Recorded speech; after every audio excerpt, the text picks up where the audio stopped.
샬롬, 하나님의 평강이 여러분의 삶에 가득하시길 바랍니다. 4월 달도 이제 마지막 주가 되었네요. 4월 달은 왠지 잔인한 달이라는 느낌이 조금 있으면서도 만물이 소생하는 아름다운 달이기도 하죠. 이 아름다움을 여러분 마음껏 누리셨는지 모르겠습니다. 코로나 덕분에 잘 바깥에 나가지 못하셔서 집 안에만 계셨던 분들에겐 답답하실 수도 있겠네요. 오늘 우리가 읽은 본문 말씀은 제가 성경에 나오는 좋아하는 두 가지 비유 중에 하나입니다. 제가 이거 말고 좋아하는 비유는 포도나무 비유예요. 포도나무에 붙어 있기만 하면 우리가 많은 열매를 맺는다고 하는 비유가 제게 참 좋은데 이 비유도 정말 좋아합니다. 목자 되시는 예수님과 그분의 인도를 받는 양으로 비유된 이게 참 좋은데요. 근데 예전에 이 말씀을 가지고 묵상하다가 조금 의아하게 여겼던 것이 있습니다. 그게 무엇이냐면 우리가 보통 생각할 때 이리가 달려오면 목자가 양을 지키는 방식이 이리와 싸워서 이리를 물리치고 뭐 이러는 것 아니겠어요? 다윗이 목자였을 때 다윗이 양들에게 안정감을 주는 방식은 뭐 곰이 오든 사자가 오든 그의 그 돌팔매질 가지고 그 이리를 양을 괴롭히는 이들, 즉 곰이든 사자든 이리든 그들을 내쫓은 거 아닙니까? 그러니까 예수님도 그런 이미지여야 될 텐데 그런 이미지가 좀 아닙니다. 그래서 오늘 본문 말씀에 보시면 이렇게 시작할 때 11절 말씀이 이렇게 시작하죠. 나는 선한 목자라 선한 목자는 양들을 위하여 목숨을 버리거니와 이렇게 써 있어요. 그러니까 이게 조금 의아했습니다. 선한 목자보다 우리는 어떤 목자가 좋냐면 힘 있는 목자, 능력 있는 목자가 좋죠. 그러니까 착한 목자 그러면 착한 목자한테 보호받을 수 있을까요? 왠지 그 착한 목자는 나한테 나쁜 짓은 안 할 것 같지만 그보다 강한 어떤 것이 나타났을 때 나를 과연 지켜줄 수 있을까? 이 생각 때문에 좀 이상하잖아요. 그러니까 깊은 생각 못했을 때에는 선한 목자 이게 너무 좋다가 어느 정도 머리가 굵어지고 난 다음에는 왜 선한 목자지? 능력의 목자가 아니고 힘 있는 목자가 아니고 왜 그리고 이리가 오면 이리랑 싸울 생각을 안 하고 이리에게 목숨을 버리지? 이게 참 의아하게 느껴졌었습니다. 그러다가 문득 제가 든 생각이 내가 양이 아니고 이리였다면 어떻게 됐을까? 그리고 우리 주님이 선한 목자가 아니라 힘 있는 목자, 강한 목자였으면 어떻게 됐을까? 그러면 저는 회개할 기회를 얻지도 못하고 구원의 기회가 전혀 없는 채 일이었다면 죽었을 거죠. 그런데 제가 일이인 까닭에 목자가 선한 목자라 나를 죽이는 것이 아니라 나에게 목숨을 주어요. 그러니까 가만히 생각해 보면 그래 내가 양이라면 상관없겠지만 양이 아니고 일이었다면 내게 회개할 기회가 생기는 것은 강한 목자가 아니라 선한 목자겠구나 이런 생각이 들긴 했었습니다. 그래서 이제 이 본문을 좋아하는데 사실 이 본문 가지고 오늘 나누려고 하는 것은 우리를 유혹하는 세상의 거짓된 신들에 대한 이야기를 좀 하려고 그래요.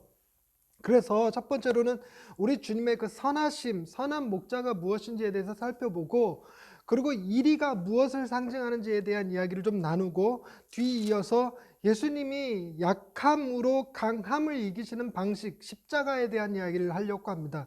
첫 번째로 먼저 선한 목자라고 하지요. 여러분 선하다라고 하는 말이요. 그 원래 의미가 아름답다입니다. 그러니까 아름답다라는 동사를 이렇게 형용사를 어디다 갖다 붙이느냐에 따라서 선하다 혹은 좋다 혹은 마땅하다 뭐 이런 의미로 쓰입니다. 그러니까 마땅히 해야 돼 할 때도 이 단어를 쓰거든요. 그런데 예수님의 이 선함, 아름다움을 얘기할 땐 이 목자가 얼마나 능력 있고 성실하냐가 아니라 힘 있느냐가 아니라 그가 얼마나 신뢰할 수 있는 분이냐, 그가 얼마나 완전하신 분이냐 하는 의미를 나타낼 때 쓰는 표현이 이 선하다라는 것입니다. 그러니까 선하다에는 어떤 의미도 같이 담겨져 있냐면 힘이 없어서 이리한테 잡아먹히는 존재가 아니라는 거예요. 그러니까 그런 의미의 약함을 내포하고 있는 것이 아닙니다. 우리는 왠지 선하다 그러면 무능력하다 혹은 연약하다의 의미를 같이 갖잖아요. 근데 여기서 쓰인 그 단어는 그렇지가 않습니다. 좋다라는 의미, 마땅하다는 의미를 같이 담고 있는 말이기 때문에 결과적으로 아름답다라는 거거든요. 예수님이 굉장히 아름다우세요. 이게 우리에게는 좀 생소하게 들려질 수 있는데 우리는 신앙생활을 어떻게 했냐면 예수님이 얼마나 우리에게 필요한 분이신가. 그분은 병든 자도 고치고 죽은 자도 살리고 오병이의 기적을 행하시고 물로 포도주 만드시고 무리를 걸으시고 이런 느낌으로 얘기를 했었습니다. 그래서 예수 믿으면 복 받는다고 너무 쉽게 얘기하는 거죠. 예수 믿으면 어디 가요? 천국 갑니다. 안 믿으면 어디 갈까요? 거기 가죠. 그래서 예수, 천당, 불신 거기 그렇게 얘기하는, 지옥 얘기하는 거기잖아요. 그러니까 우리에게 예수님은 얼마나 아름다우신 분인가 보다 얼마나 우리에게 유용한 분이신가를 늘 생각을 했었습니다. 그래갖고 예수 믿으면 복 받는다, 예수 믿으면 삶이 형통해진다, 예수 믿으면 아이들이 잘 된다, 병이 낫는다, 뭐 이런 형태의 신앙 교육을 받고 자랐습니다. 그러다 보니 좀처럼 우리가 무엇을 놓치고 살았냐면 예수님이 얼마나 그 성품이 아름다운 분이신지에 대한 개념은 잘 못 잡은 채로 성장할 수밖에 없어요. 신앙생활을 그렇게 할 수밖에 없었죠. 그러니 우리의 기도 제목도 늘 언제나 무엇을 위한 기도 제목이었냐면 예수님의 그 능력이 오늘날 우리에게도 똑같이 역사하여 주옵소서. 내 병이 고쳐지고 사업이 잘 되고 자녀들이 행복하고 뭐 이런 형태로. 그래서 마치 예수님이 우리가 어릴 적 무당 불렀다, 무당이 와서 푸닥거려야죠. 푸닥 이러고 막 칼춤치고 막 이럴 때 그로 인해서 귀신의 힘을 덧입어 갖고 집안에 애군을 내쫓는 일종의 그런 것을 옛날에는 가짜 신에게 그렇게 했다면 지금은 참 신이신 예수님에게 한다, 뭐 이런 형태의 개념이었습니다. 조금 삐딱하게 얘기하자면 예전에 부적 들고 다니다가 예수님 믿은 이후로 십자가 들고 다니는 그런 형태가 되어버린 거죠. 그런데 성경을 보면 예수님의 이런 능력들을 나타낼 때 예수님의 성품과 관련돼서 우리들한테 이야기하는 게 많아요. 오늘 본문처럼 아름다우심에 대해서 얘기하는 게 많거든요. 가만히 생각해 보십시오. 예수님께서 당신이 가지신 능력을 행하실 때 상황을 보시면 예수님은 정말로 능력이 필요한 그 시점이 언제였냐면 십자가에서 죽으실 때였어요. 그때 사람들이 조롱하고 비웃고 할 때 그때 정말 하늘을 발하여 뭐 우박이 쏟아지게 하거나 아니면 주님이 친히 십자가에서 내려와서 그들을 엄벌하시거나 뭐 이런 형태의 자신을 위해서, 아니면요, 저 그런 생각 해봤거든요.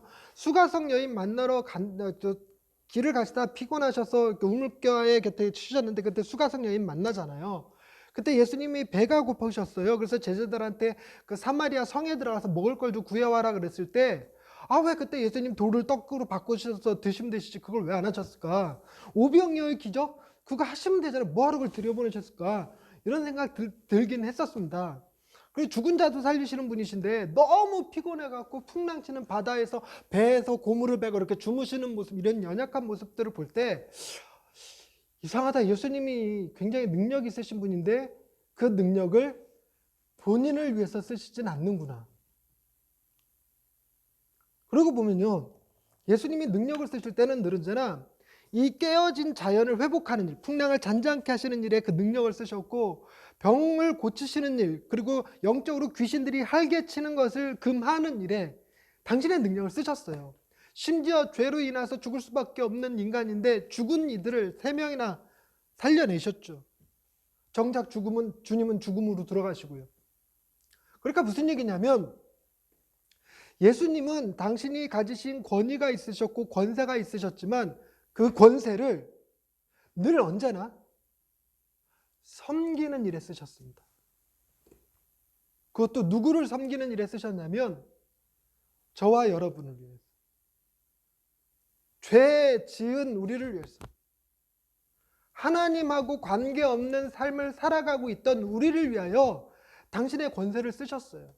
그리고 또 한편으로 생각해 보면요, 여러분, 예수님은 하나님과 성령님과 동일하신 분이셨어요.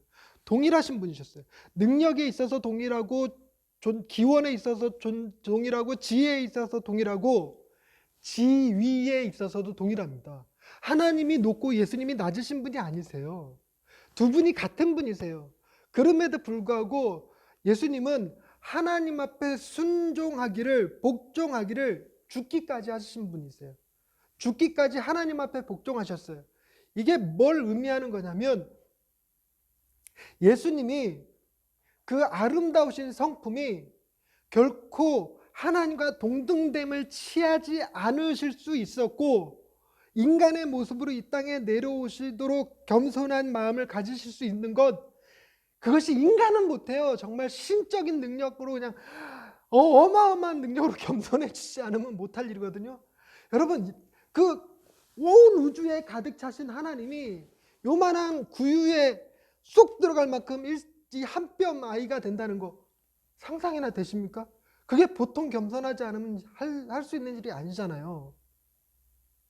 그러면서 늘 언제나 하나님과 동등하신 분이심에도 불구하고 늘 무슨 일을 하든 하나님께 기도하고 성령의 능력을 힘입어서 그 일을 하시고, 겟세마네 동산에서 땀방울이 핏방울이 되도록 자기의 원함이 있어요. 그 십자가 지는 게 너무 괴로우니까.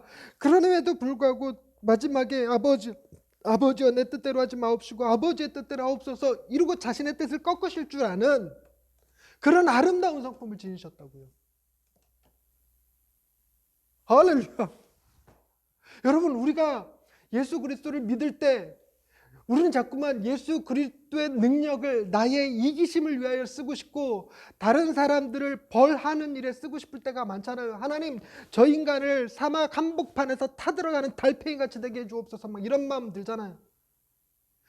우리가 무엇을 본받았어야 되냐면 예수님의 그 능력이 아니라 그 성품이었어요. 우리에게 어떤 힘이 있었다면 그 힘을 섬기는 데 썼어야 우리도 한 예수님의 성품을 닮아가는 거였다고요. 그게 오늘 본문에서 얘기하는 선함이었다는 겁니다. 선함. 그 선함은 일이일지라도 함부로 죽이지 않으세요.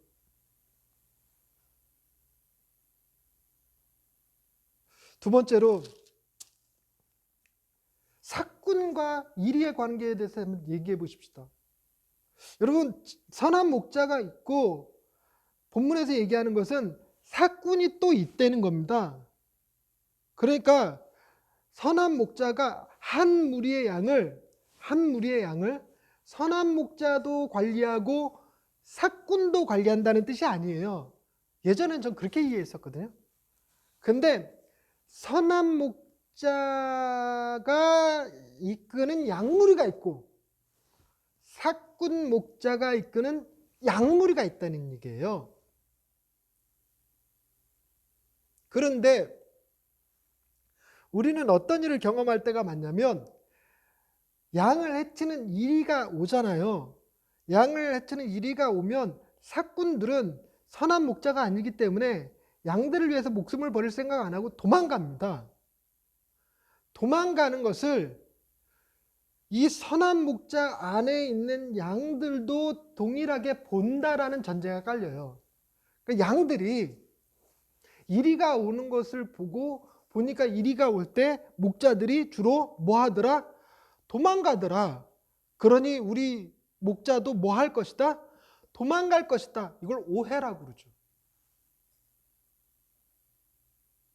여러분, 그 사꾼들이요, 만약에 선한 목자가 아니고 그 힘 있는 목자, 강한 목자였으면 이리가 오면 싸울 겁니다. 한 마리가 왔을 때 얘기죠. 이리가 한 마리씩 돌아다니나요? 이리 보통 떼지어 다녀요. 여러분, 이리 때가 오면 도망가야지요. 어떻게 감당합니까? 그래서 사꾼들은 도망가니까 당연히 우리 목자도 도망갈 것이다 라는 생각이 들면 도망을 안 가셨어도 지금 우리와 함께 있어도 양은 무슨 마음이 들기 쉽죠? 두려운 마음이 들기가 되게 쉬워요. 여러분, 이게 문제라는 겁니다.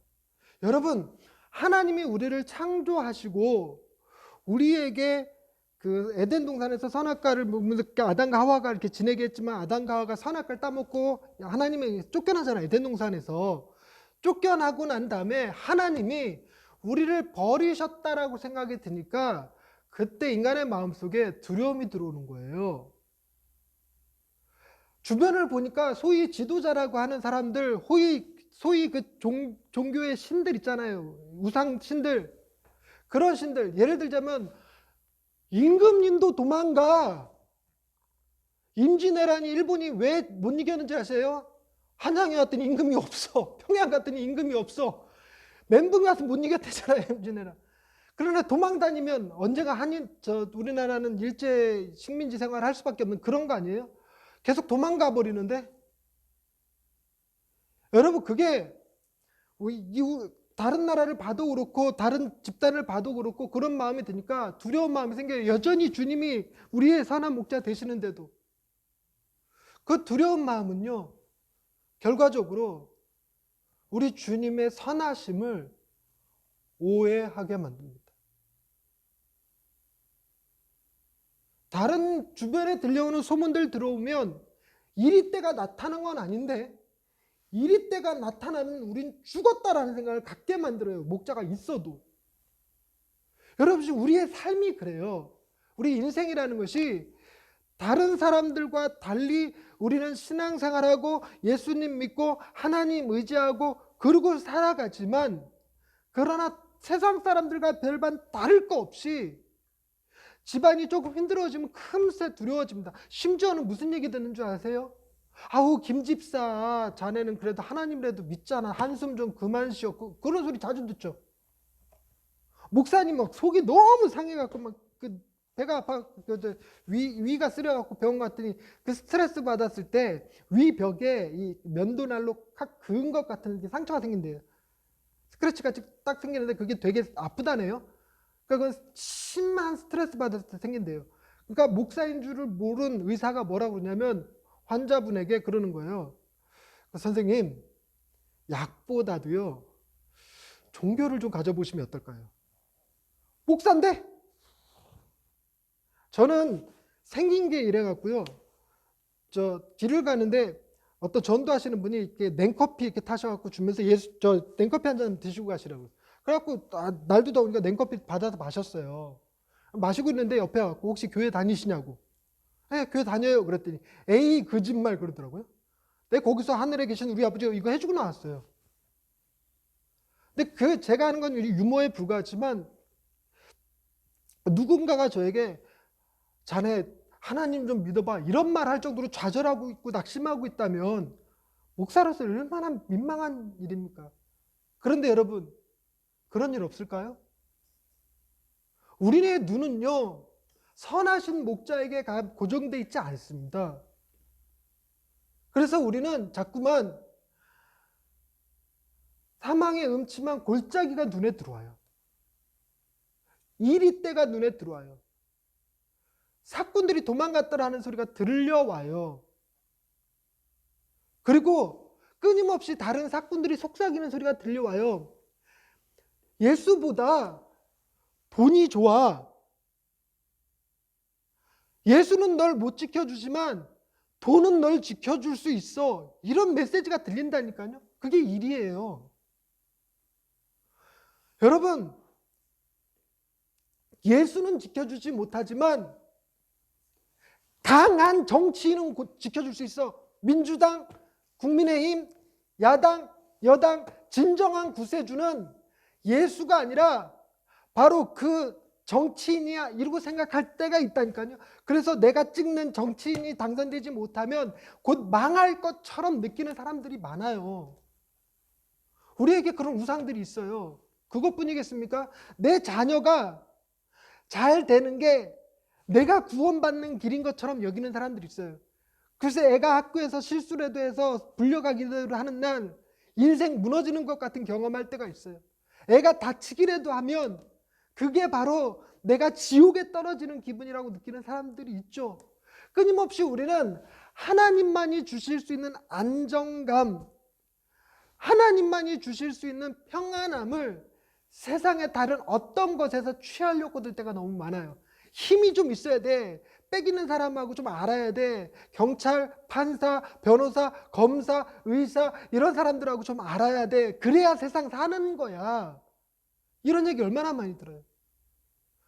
우리가 선한 목자를 바라보면서 그분이 능력 있는 목자가 아니라 선한 목자라는 사실에 괜히 마음이 상해갖고 제대로 그분을 보지 못하고 끊임없이 시선을 다른 데로 돌려서 사꾼 찾아가고 있다니까요. 사꾼. 아니면 아예 이리한테 가서 목 들이미는 어리석은 양도 있어요. 이리한테 가, 나 잡아주셔. 거기 가면 안 돼. 제가 웬간해갖고 설교 시간에 이런 얘기 안 하지만 가상화폐 하지 마요. 그런 거. 그냥 못 갖다 바치는 거예요, 그거. 이런 얘기 하면 안 되는데. 주식이랑 또 다르니까 해도 되겠죠. 법적으로 보호받지 못하는 가상화폐예요. 그거 좀 법적으로 뭔가 장치가 좀 세워진 다음에 그때가 해도 늦지 않아요. 괜히 일확천금에 눈이 휙 돌아갖고 금 잡배만 먹히는 거지. 지금 얼마나 난립니까? 여러분들 중에는 안 계실 거라고 믿어요. 예. 그러지 마세요. 돈 투자할 때가 어디인지 모르겠으면 저한테 물어보세요. 저한테 투자라고 할 테니까. 수익률은 장담 못해요. 여러분, 그럼 이제 어떻게 해야 되죠? 선한 목자이신 그분이 다시 한번 우리의 눈을 그 거짓된 신들, 사꾼들 이리에게서 돌이켜서 주님 바라보시게 해야겠죠. 그게 뭐였어요? 십자가. 이리한테 당신의 목숨을 내어주시는 거예요. 양들을 위해서 이리에게 목숨을 내어주시는데 보세요. 17절 말씀. 내가 내 목숨을 버리는 것은 그것을 내가 다시 얻기 위함이니 이로 말미암아 아버지께서 나를 사랑하시느니라. 이게 약함으로 강함을 얻는 비결이에요. 예수님이 뭐라고 그러냐면 내가 내 목숨을 버리는 것은 그것을 내가 다시 얻기 위함이라는 거예요. 얻기 위함. 죽지 아니하면 영원한 생명을 얻지 못한다는 거예요. 그게 놀라운 건데 예수님이 친히 죽으심으로 부활하심을 보여주셨습니다. 거기서 덧붙여서 뭐라고도 하냐면 이로 말미암아 아버지 즉 하나님께서 나를 사랑하시느니라. 죽고 부활하셨는데 사랑까지 완성하셨어요. 여러분, 양들이요, 이 목자의 음성을 듣고 목자를 따라가다가 목자의 모습을 봐요. 이리때가 왔는데 사꾼들은 다 도망가는데 우리 목자는 도망가지 아니하고 이리때에게 목숨을 내어 줍니다. 그랬더니 그분이 다시 살아나셨어요. 다시 살아나셔서 위대하신 하나님의 사랑을 받는 아들이 되셨거든요. 말을 오해하시면 안 돼요. 아들로서 죽으신 건 맞는데 우리에게 그렇게 인침을 받았다는 거예요. 증명되신 거죠. 아들로서, 하나님의 아들로서 증명되신 사건. 그러니까 그것을 내가 믿을 수 있다면 내 선한 목자를 바라보면서 선한 목자가 나를 결코 버리시지도 않겠지만 죽더라도 다시 살아날 수 있겠구나. 다시 살아나면 그때는 하나님께서 예비하신 나라에서, 이리때가 존재하지 않는 나라에서, 사꾼들이 없는 나라에서, 가장 완벽한 나라에서, 가장 아름다운 나라에서, 가장 위대하신 하나님 밑에서 하나님의 자녀가 되어 영원한 천국을 누린다는 거예요. 그럼 뭘 이길 수 있습니까? 죽음에 대한 두려움을 이길 수 있어요. 죽음에 대한 두려움.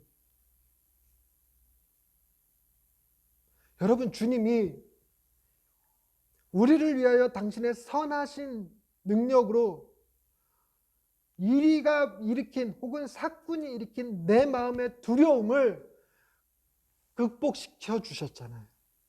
아까 제가 처음에 주님이 선하심을 뭐라고 표현했습니까? 그분이 가지신 능력을 누굴 위해서 써? 우리를 위해서 써요. 그분의 죽으심과 부활 역시 그 위대한 능력이, 하나님의 아들 되심이 결국 누구를 위해서 사용된 거냐면 내 안에 있는 두려움을 극복하기 위해서 사용되었다는 겁니다.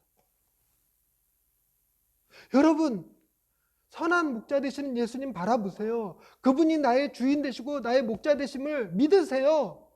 그리고 그분이 죽었다가도 살아나신 분이라면 그분만이 아니라 우리 또한 죽어도 살 것임을 믿으세요. 그리하여 세상 가운데 유혹받지 마시고 담대하실 수 있기를 바랍니다. 혹여 거짓된 신들에게 속아서 여러분 지금 현재 휘청거리신다고요? 여러분 엉뚱한 곳에 내 시간과 돈과 재능을 낭비하여 후회되신다고요? 어떤 모습이어도 상관없습니다. 우리 주님은 선한 목자이심을 믿으시기 바랍니다. 우리를 위하여 목숨을 버리실 권세를 지니신 분이십니다. 말씀을 정리하십시다. 여러분, 선한 목자이기 때문에 우리가 주님의 선하심, 그 아름다우심을 오해해서 선하심이 곧 약함이라고 생각하고 무능력이라고 생각하고 있다면 죽음과 부활을 통해서 우리 앞에 다시 오신 주님 바라볼 때는 그것이 싹 없어지실 수 있길 바랍니다. 그리고 우리 주님은 사꾼이 주지 못하는 안정감, 안심, 이리때가 결코 흔들어 놓을 수 없는 평강이 주어져 있어요. 물론 우리의 삶은 사망의 음침한 골짜기를 걸어가는 것 같이 위태위태하고 불안불안해 보여도 선한 목자이신 그분이 우리를 품에 안고 가고 계십니다. 그 길을. 그래서 쉴만한 물가 푸른 초장으로 우리를 끌고 가세요. 원수의 목전에서 상을 베풀어 주십니다.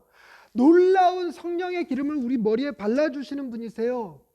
결국 우리는 주님 안에서 비로소 평안해.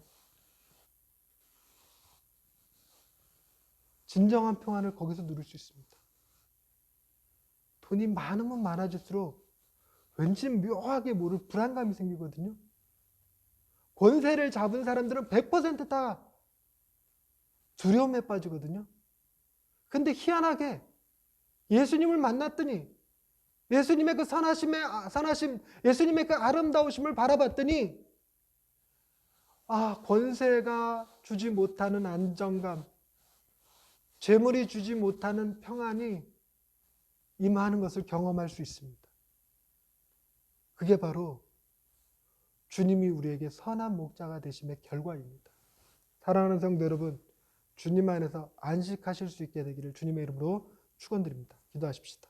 하나님, 세상의 이리때가 아무리 날뛰고 우리를 위협한다 할지라도 우리의 눈은 사꾼이 아니라 우리를 위하여 목숨을 버리실 수 있는, 우리를 너무너무 사랑하시는 선한 목자 되시는 아름다우신 주님이 계심을 잊지 말게 하옵소서. 세상 그 어떤 것도 주님의 아름다움을 깰 수 없고 주님의 그 지혜를 넘어설 수 없으며 주님의 그 위대하심 앞에 다 작아질 수밖에 없는 것들임을 깨닫고 주님 안에서 안식할 수 있는 예양의 모든 식구들 되게 하옵소서. 예수님의 이름으로 기도드립니다. 아멘.